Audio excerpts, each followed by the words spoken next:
Everyone knows about the German superweapons, right? V-2 rockets, the Gustav cannon, jet fighters, Fritz X's, and the many other Wunderwaffe that the German scientists and engineers designed to hopefully turn the war in Germany's favor. These ideas and designs are famous, and a lot has already been said about these so-called superweapons, so much so that I would be truly wasting my time talking about them. No, today I will be focusing on a superweapon designed by Japan, a superweapon which was created in a hope that it could disintegrate an entire American task force from miles away. A weapon which could have thrusted humanity into a new age of warfare. I am of course talking about the Q-Go, a Japanese death ray which was designed to hopefully make up for Japan's lack of ability to outproduce the United States.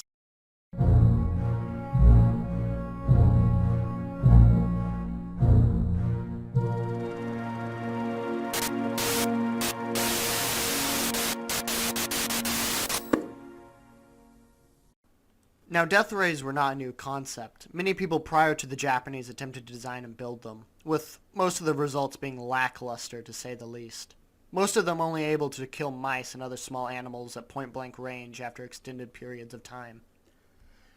And as such, death rays were mostly ignored by the world's governments until the 1930s, when Nikola Tesla claimed that he had invented a machine that could, and I quote, bring down a fleet of 10,000 enemy airplanes at a distance of 250 miles from a defending nation's border and will cause armies of millions to drop dead in their tracks. He literally said this. No, I'm not joking. I must also point out that Tesla at this stage in his life was broke, 79 years old, and suffered a variety of health issues, namely strokes. As such, the public and the American government took his claims as the ramblings of a dying, desperate man trying to reclaim the reverence he had received in his glory days. Although his words were quickly forgotten about in the West, his idea became really popular in the East when Japanese newspapers reported about his claims. The word of this death ray quickly reached the ears of Admiral Yamamoto. Now, Admiral Yamamoto had been searching for a weapon that could give Japan an advantage over America in a war. And to him, the idea of a weapon that could destroy an entire American fleet sounded like a dream come true. As such, he tasked a prominent Japanese physicist and engineer, Yoji Ito, with developing the weapon. Ito had spent several years in Germany studying the development of nuclear technology and magnetrons, and as such was the perfect candidate for designing such a weapon. However, as Ito and his team studied Tesla's design, they came to the same conclusion that American scientists had already came to, that Tesla was a lunatic and had no idea what he was talking about. However, instead of quitting, they decided to turn to something that had already been tried and proven, something that Ito had a lot of experience with, that something being magnetrons. Ito decided that instead of Tesla's design, which used a beam of metal ions being hurled at 270,000 miles per hour, they would build a machine which would emit a large amount of microwaves. Ito believed that microwaves could stop engines and could cause physical and psychological issues, if not death, in American soldiers hit with the rays. Ito proposed his new idea to the Japanese government, and they liked it enough to invest the modern-day equivalent of $9 million into the project. They also placed the project under the control of Major General Kasuba.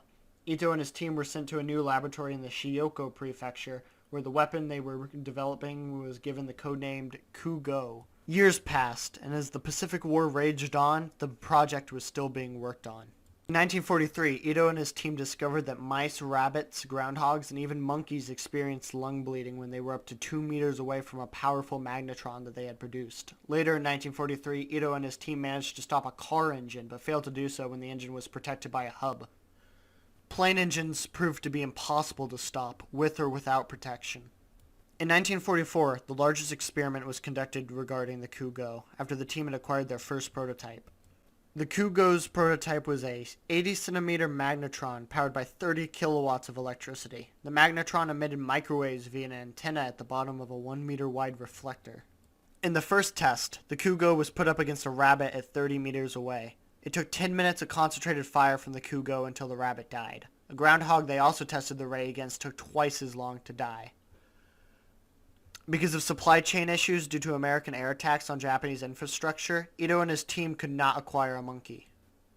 Plans were made in 1945 to build a new weapon which would consist of 4 magnetrons, with the output power of 300 kilowatts feeding an antenna attached to a 10-meter reflector.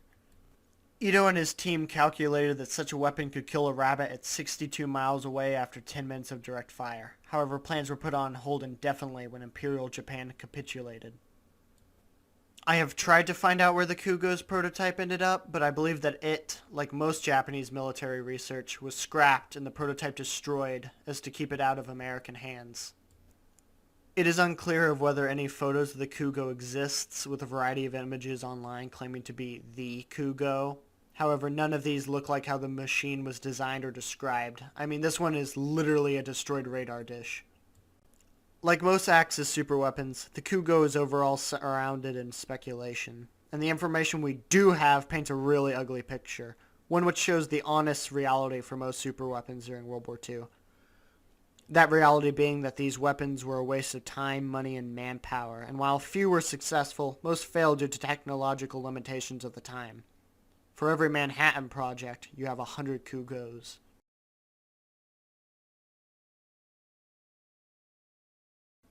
Okay, so as I was researching, images and whatnot for the Kugo, I found all these schizo posts about people claiming that the Russians contain, like, laser guns, and they're really funny to look at. I mean, like, I guess it could be possible, but how would these nobodies know about it? I mean, if the U.S. government doesn't know about it, why does Billy Bob know about it? So yeah, that's all I have for today. I'm thinking next episode I should make a post or a video about the Blitz fighter, which is like one of the most hilarious designs you will ever see. We'll see you all next time, I guess.